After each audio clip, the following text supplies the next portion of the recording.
All right, here for another episode in the concussion series. And in this one, what I want to talk about is headaches. And to be more specific, something called cervicogenic headaches, which are basically headaches that are stemming from the neck. And more importantly, how is it that I can go and see X, Y, and Z provider to get treatment for my headaches, but inevitably they always end up coming back? And maybe I feel a little bit of relief for hours, days, or maybe even weeks at a time, but they always end up coming back. And why is that?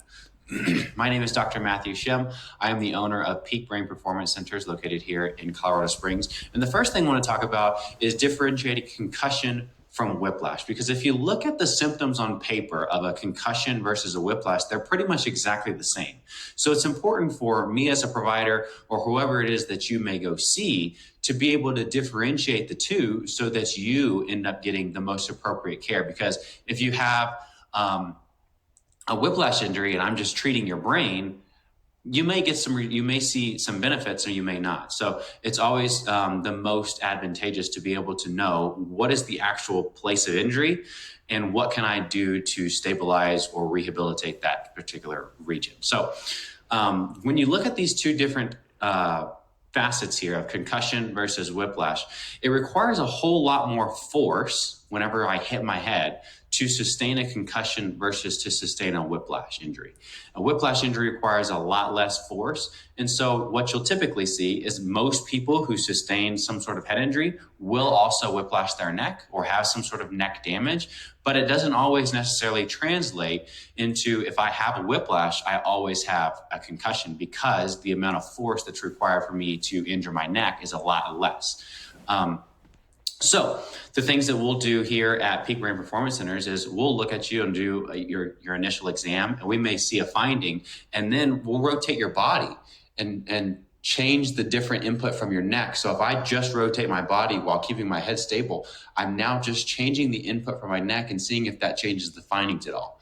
And I may do it to the other direction as well and see if does right rotation versus left rotation versus me actually moving my head, do these different findings or different positional changes change my overall findings? And if so, it's able to help me as the provider be able to structure a care plan that's more catered towards you and your particular injury.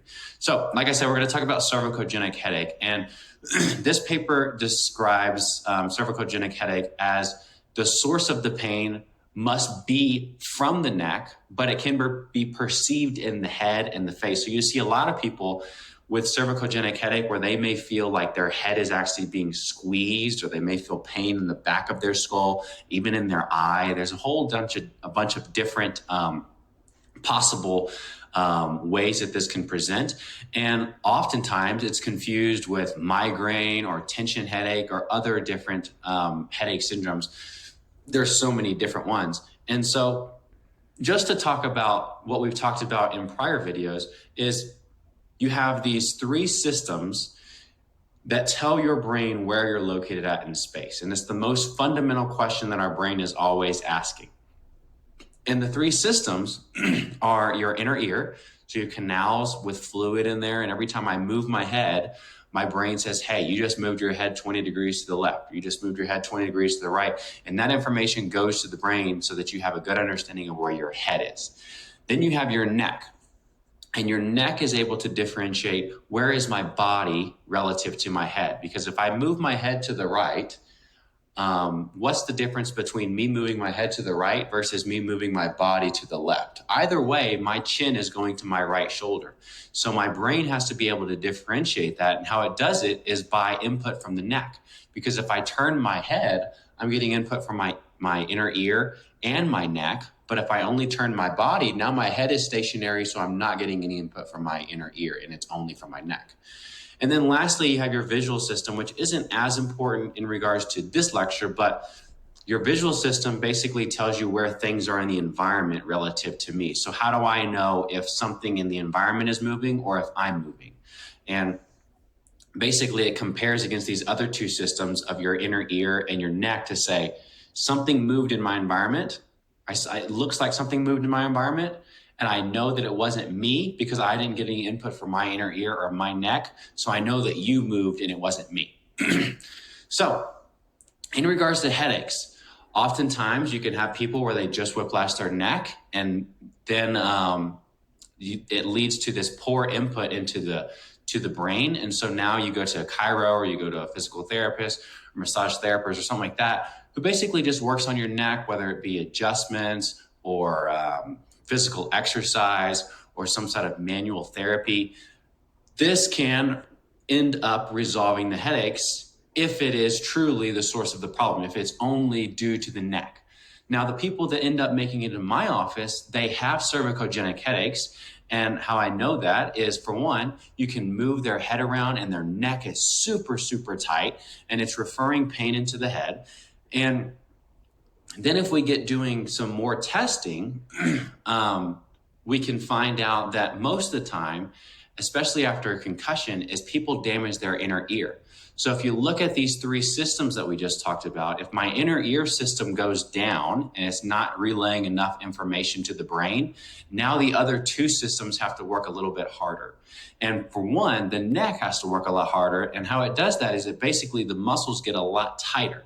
And the example that I give is, let's say your left inner ear system isn't working as much as it should.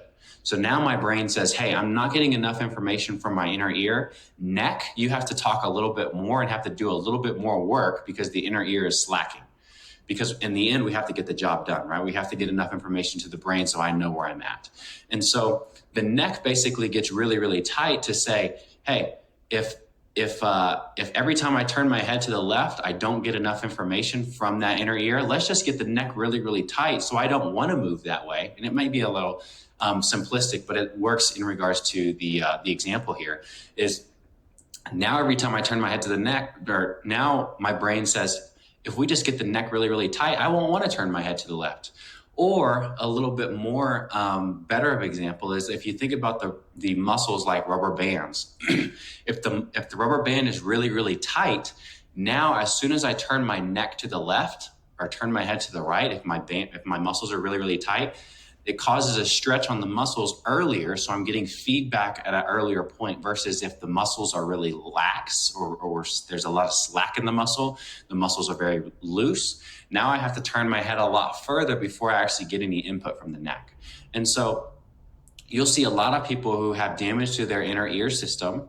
Their neck gets really, really tight. It causes pain to refer into the head, which leads to these headache symptoms. And then they go and see a chiro or a physical therapist or massage therapist. They work on their neck and they feel better momentarily. Like I said, maybe it's a couple of days, maybe it's even a couple of weeks, but inevitably it always comes back because the neck is the source of the pain in regards to my neck is getting really, really tight that refers pain into the head. So now if I go get adjusted or I go get these muscles loosened and stretched on, it relieves the pain, but it doesn't fix the initial problem of me knowing where I'm at in space.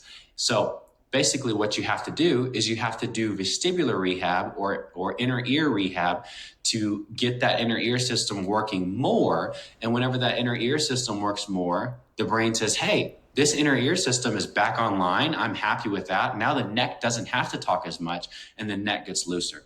Because like what I said in the beginning is the most fundamental question that our brain is always asking and it has to know is where am I at in space? And if I don't know that, then I don't care if you have a headache. I don't care if you feel a little klutzy, if you got some dizziness, if you don't feel as sharp.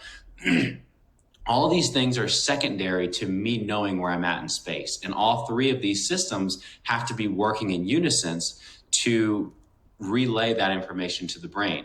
And so whenever that inner ear system goes down south, the neck muscles have to get a lot tighter. And so now you have to do vestibular rehab or inner ear rehab to get that inner ear, whichever one it may be, maybe it's both, one or both.